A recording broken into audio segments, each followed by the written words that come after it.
Dear student, आज हम फिर से इंग्लिश के एक नए आज का वीडियो बड़ा इंफॉर्मेटिव होगा। इंग्लिश की वर्ब्स के बारे में हम जानेंगे। मैं वर्ब्स को यहाँ प्लूरल फॉर्म में इसलिए लिख रहा हूँ कि हमें इस वर्ब्स के टाइप्स देखना है। देखो, ये जो वर्ब्स है ये एक्चुअली इंग्लिश के एक्शन वर्ड्स होते हैं। ये एक्शन वर्ड्स होते हैं, इनको एक्शन वर्ड्स कहा जाता है। इनकी ये शॉर्ट की एक डेफिनेशन है।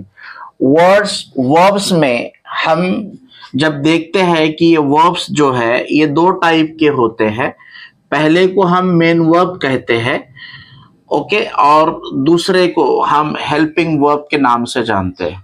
ठीक है, आज इसी हेल्पिंग वर्ब्स के बारे में हम थोड़ी सी जानकारी लेंगे। देखो, जनरली हेल्पिंग वर्ब्स के भी दो टाइप है। एक जिसे हम आज स्टडी करने वाले हैं ये है primary helping verb. Primary helping verbs है, आपने स्कूल में आपके टीचर जब आपको इंग्लिश के ग्रामर पढ़ाते हैं तो उस टाइम पर आपने स्कूल में या कॉलेजेस में ये देखा होगा कि जनरली जब भी टीचर कोई ग्रामर पढ़ाता है, स्पेशली चेन द वाइज इस तरह से, तो वहां पे मोस्ट ऑफ द टाइम वो बोलते हैं टू बी, ओके, कभी बोलते हैं टू डू का फॉर्म यूज करो, कभी बोलते टू हैव का फॉर्म यूज करो। तो ये जानना पड़ेगा कि ये टू बी क्या होती है, टू डू क्या होता है, टू हैव क्या होता है, इसका यूज कब किया जाता है। आज के टॉपिक में हम इस टू बी के ताल्लुक से ही इस टू बी को हम डिस्कस करने वाले हैं। अब टू बी को डिस्कस करते वक्त कुछ चीजों की ध्यान रखना जरूरी है। जैसा ये टू बी जो है ये एक ग्रुप ऑफ वर्ड्स, इसमें टोटल 5 वर्ब्स आते हैं। इन 5 वर्ब्स के ग्रुप को टू बी कहा जाता है। अब यहां से आगे एक बात याद रखनी है कि समझो, फॉर एग्जांपल हमको किसी ने अगर पूछा कि भाई टू बी क्या है, तो टू बी क्या होता है। टू बी 5 वर्ड्स है, ओके, उस 5 वर्ड्स के कंबाइन एक ग्रुप को टू बी कहा जाता है। वो 5 वर्ड्स कौन से हैं, मैं आपके सामने स्क्रीन पे लिख रहा हूं। 5 वर्ड्स है, देखो, एक है एम, ओके, दूसरा है इज, थर्ड वर्ब आता है ये आर, वॉज एंड वर। तो जनरली हम जब भी इंग्लिश के मोस्ट ऑफ द पैसेज में, पैराग्राफ में, हर सेंटेंस में am is are was were हमें नजर आता है, हमने इसको पढ़ा है। मगर अब हम इसे जब टू बी में इसको समझने की कोशिश करते हैं तो मैं आपको पहले बताता हूं कि ये जो एम इज आर है, ये एम इज आर, ये प्रेजेंट टेंस में यूज होता है।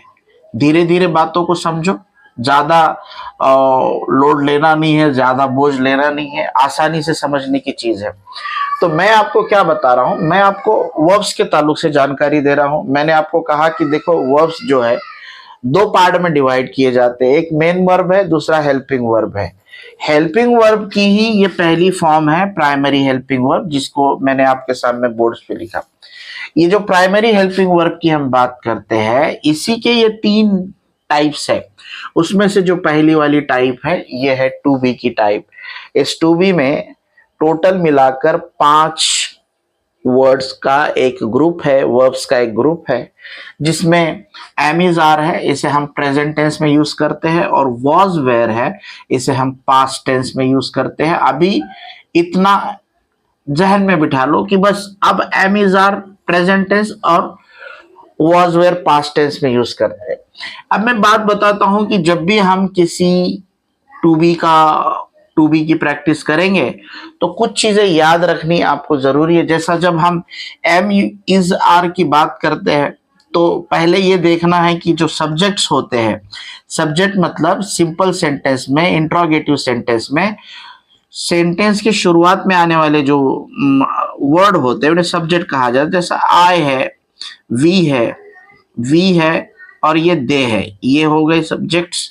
और भी सब्जेक्ट्स है, मतलब जिनके साथ हमको ये यूज करना है, शी है, ईट है, और एनी नेम, कोई भी नाम हो सकता है, उनको हम सब्जेक्ट बोलेंगे। उनके साथ ही हमें इस एम इज आर को यूज करना है। जैसा आई के साथ परमानेंटली एम यूज किया जाता है, और आई, वी, दे, इनके साथ हमें परमानेंटली आर यूज करना है। इनके साथ अगर आपने यू ऐसा लिख दिया, उसके साथ में यूज लिख दिया, तो ये दुनिया का सबसे ग्रामेटिकली इनकरेक्ट सेंटेंस होगा।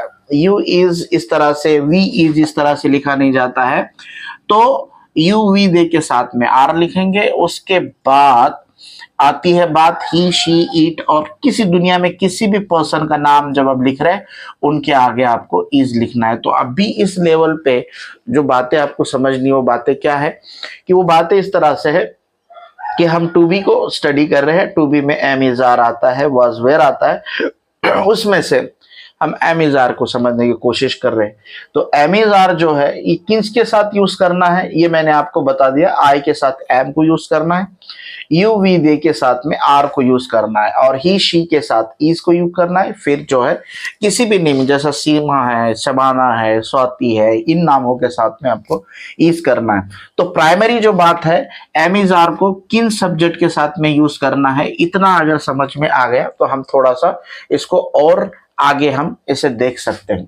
अब आगे पढ़ते वक्त जब हम एम इज और आर को आगे कोई भी नाम लिखते हैं ना, कोई भी नाम लिखते हैं, एनी नेम, तो वो प्रेजेंट टेंस में हो जाता है। कोई भी नाम आप एम इज आर के आगे लिखोगे, जैसा इस तरह से आप लिखोगे आई एम अ फार्मर, तो ये जो सेंटेंस है ये सेंटेंस प्रेजेंट टेंस में हो गया। ओके, ये प्रेजेंट टेंस में ये सेंटेंस हो गया, आई एम अ फार्मर। मतलब आपने क्या किया, एम लिखा, उसके आगे एक नाम लिख दिया अ फार्मर, तो ये प्रेजेंट टेंस में हो गया। अब इसकी अगर प्रैक्टिस हम करना है तो हमें क्या करना पड़ेगा, इसको निगेटिव बनाकर देखना पड़ेगा। I am not a farmer, okay, I am not a farmer, ये इसका निगेटिव सेंटेंस हो गया। उसको और इंट्रोगेटिव अगर करना है तो एम आई अ फार्मर, ये इसका इंट्रोगेटिव। मतलब हर सेंटेंस को आपको क्या करना है, इसके एक निगेटिव, एक इंट्रोगेटिव, एक निगेटिव, एक इंट्रोगेटिव, इस तरह के सेंटेंस बना के देखना है, ट्राई करना है कि हमको आता है कि जैसा शी इज अ डॉक्टर, ये छोटे छोटे सेंटेंस से हम अगर शुरुआत करेंगे तो धीरे धीरे वो सेंटेंस में परफेक्शन आएगा। जो हमारे बीच में जो फियर है वो फियर खत्म होगा, she is not a doctor, इस तरह से फिर हम और उसको आगे सेंटेंस में तब्दील कर सकते हैं, इज शी अ डॉक्टर, इस तरह से एम इज आर की प्रैक्टिस। मतलब सेंटेंस को आर, वी आर स्टूडेंट्स, हम इस तरह से सेंटेंस को प्रिपेयर कर सकते हैं। Okay, we are not a student, sentence बनाते बनाते आगे आगे एक एक सेंटेंस की धीरे धीरे तैयारी हो गई, तो शायद ये are we not a student, are we not a student. मतलब क्या, मैंने तीन चीजें यहाँ पे बताई, ये सिर्फ हम प्रेजेंट टेंस की बात कर रहे हैं। अभी इसके बहुत सारे यूज है आगे। मतलब जब आप एक सेंटेंस बनाते हैं तो उस सेंटेंस का आपको निगेटिव और interrogative, negative interrogative, negative interrogative, इस तरह से फॉर्मेशन करते आना चाहिए। तो प्रैक्टिस को याद रखें कि एम इज आर किन सब्जेक्ट के साथ यूज होता है। एम इज आर के साथ में अगर हम कोई नाम यूज करते हैं तो वो कौन से टेंस में आता है, ये चीजें इस पार्ट के वीडियो में। नेक्स्ट वीडियो में मैं आपको बताऊंगा कि एम इज आर के जो मल्टीपल यूजेस है। अभी थोड़ा सा चीज याद रखनी है कि ये इतना ही बताया सर ने, तो इतना ही दिमाग लगाना है। फिर बाद में मैं आपको ग्रुप के ऊपर ग्रुप पर जो है तो और ज्यादा एक्स्ट्रा एक्सरसाइजेस दूंगा। बाद में धीरे धीरे हम उसे समझने की कोशिश करेंगे कि इसके मल्टीपल यूजेस क्या होते हैं।